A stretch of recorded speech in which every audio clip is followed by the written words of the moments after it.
chichi kulika performance kade kama savu nyonyo abawagizi mubange bakubisinga banga lyonna abawagizi bange babadde babisinga naye nange kyenkoze ekinene kiri nti wefuula bigger and better this time.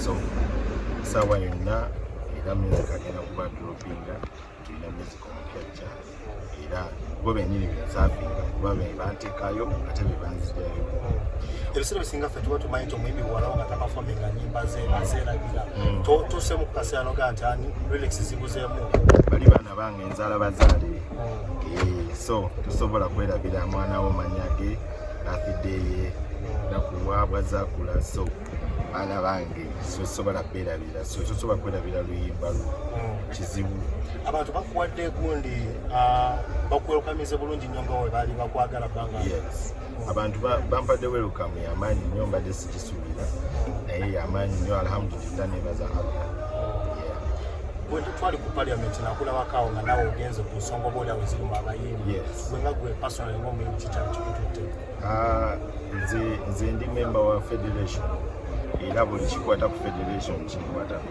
so federation ng'erinayo meeting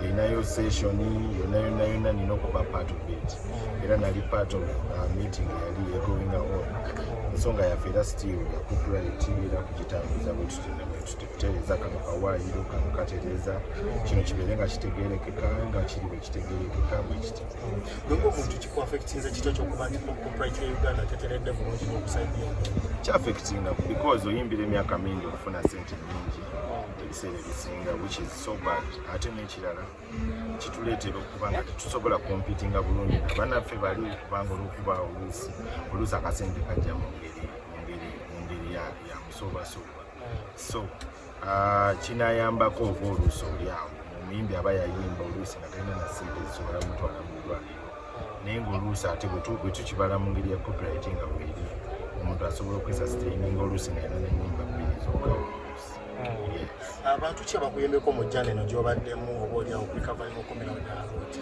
abantu abanyambyeko bangi okusookera ddala muzeeyi wange emikwano gyange Humphrey Nalanya inako sisita wange Julian Katamba mukyala wange ate n'emikwano gyange mingi bwe namenya omwomu abalala bajja kunyiga so bangi nnyo first and foremost byayitingana bingi nnyo oboda nga tetunakufuna saidio nga gomini ekyakuviirako kubanga ogenda mukaaga ebiseera ebisinga it is mental health men break down ebiseera ebisinga nga oluusi public tekitegeera so oluusi bwolaba embeera ngaekuyinza oluusi kinyuma nnyo nobwekya mu public nosooka neweetereza rehabilitation is not meant for the sick, it is meant for those that are looking for peace. Oba nabo abali mu looking for ogamba mirembe nawe kenyini osobola okera n'ogamba esimu yange njagala eveeko njagala neweeyo omwezi nga nkomoddemu so ebisinga tukoze emyaka egiwererako ddala nga tetuwuula so sometimes I think nti mu lugendo ng'omuyimbi kubanga obadde oyita sometimes it is important.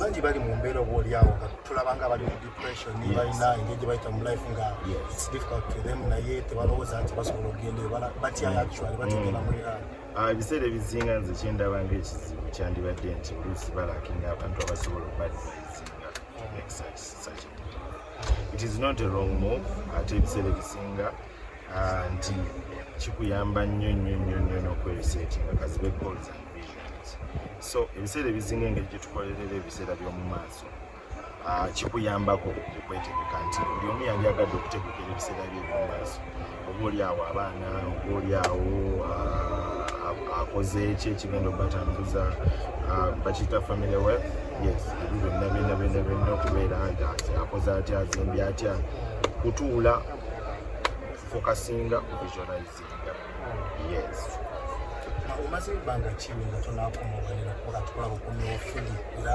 omwetegefu it has been 6 months yes 6 months 6 months of what kwetereza ng'omuntu 6 months or 6 months okwetereza ng'omuntu.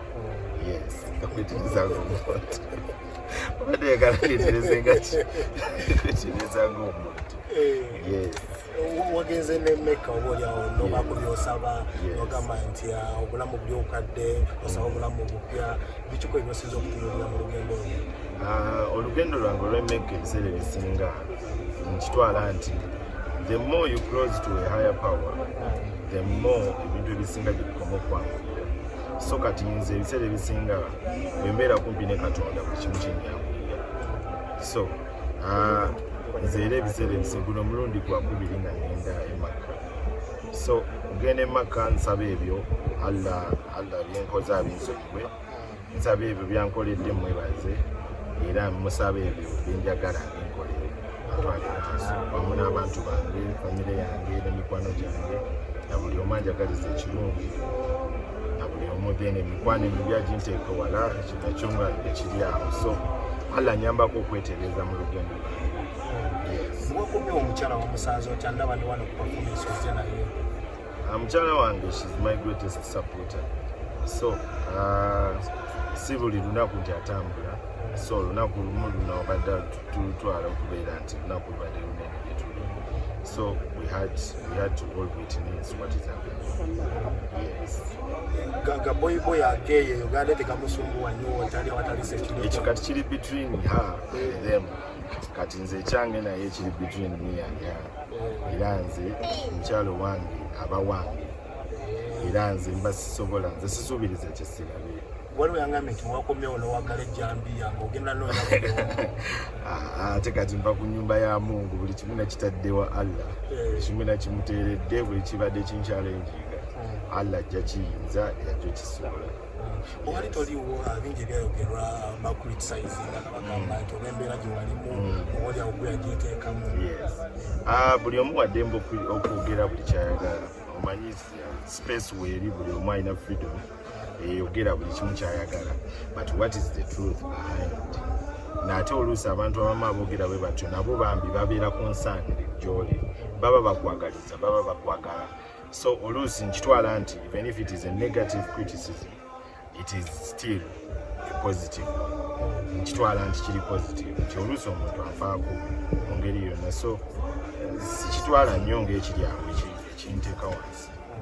Obulamu obuliseetinze tokulaba nga tetuddayo mu mbeera eri gye twalimu olaba nga buli kimu kitambula onisomoka. So it is all about using your time.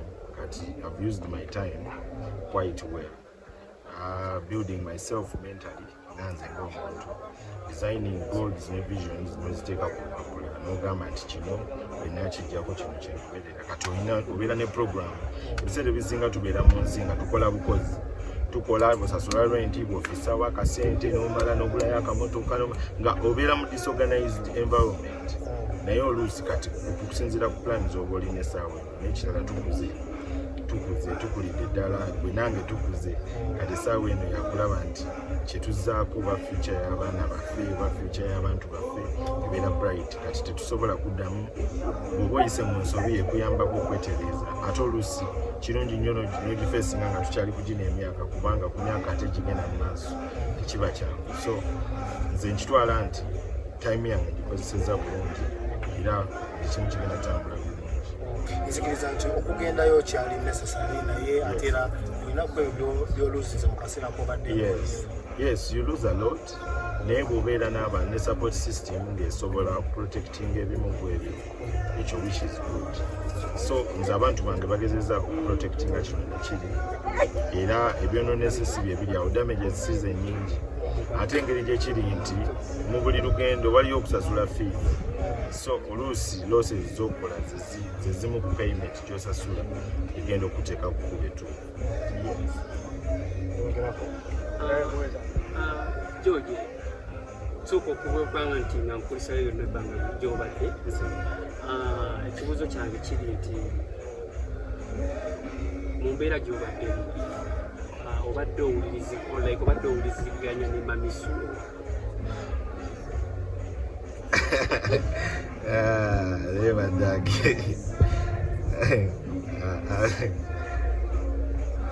mbadde mpuliziganya na mukyala wange. Yes, mbadde mpuliziganya na mukyala wange. Ati neri nayo family olinayo? Eri aba famire yange naye mbadde siwuliziganya naye. Yes. Okay. Engeri gy'obadde tewuliziganya naye yavaayo kwemabegaka okuyita nti nagamba nti maybe oli dead dad. Yes. Your statement gye yakola. Yes. It is up to everyone okubeera ne view nga bwe twagambye. Tulina space nnene nnyo buli omu waddemba okwogera kyayagala eri omuntu gwayagadde okwogerako oluusi. Oluusi kati abantu nga ffe tetujja kubasiba, oluusi tubalinamu abaana. So waddemba okwogera kirungi, okwogera ekirungi oba okwogera ekibi, it is up to her. So long as abaana bo bali fine. Yes.